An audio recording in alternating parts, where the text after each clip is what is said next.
Before my voice disappears, and I've got an awful feeling that it's going to, I better read out this review from Nick, who writes from Bedford.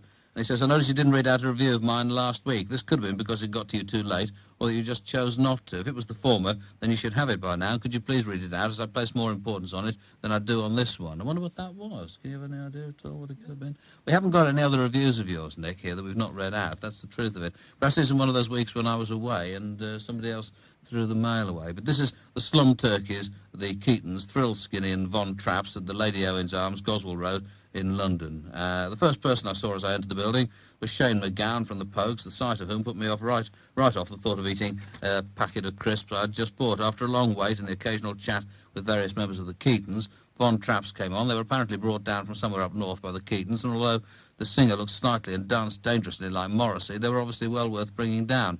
Thrill Skinny then came on and whipped the crowd up to a frenzy with their particular brand of fast and furious punky pop songs that lasted about 90 seconds each.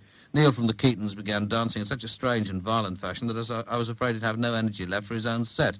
Fortunately, he had, as was obvious as the Keatons took to the stage and launched into the 40-second-long solo. They then proceeded to play all of their forthcoming 7-track mini-LP, which they should have finished recording by the time you hear this. The songs showed no let-up in the interest in science fiction, one being called Space Mansions, and Steve's bass line sounding more and more like a chemistry experiment gone wrong. The only song I really knew was Carbonised, which had the whole pub dancing frantically, as did the final song, Factor Alpha.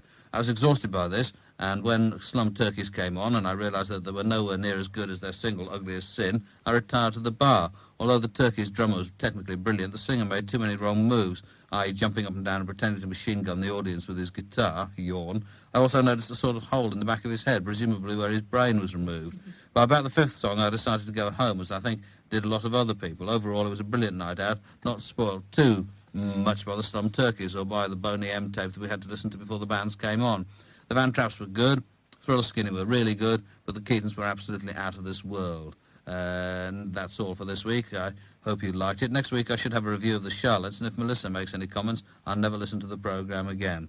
Didn't you say there's something in the vinyl? Yeah, I'm on the run-out groove of the Charlotte single. What does it say? Is there something that you can say on the radio? Yes.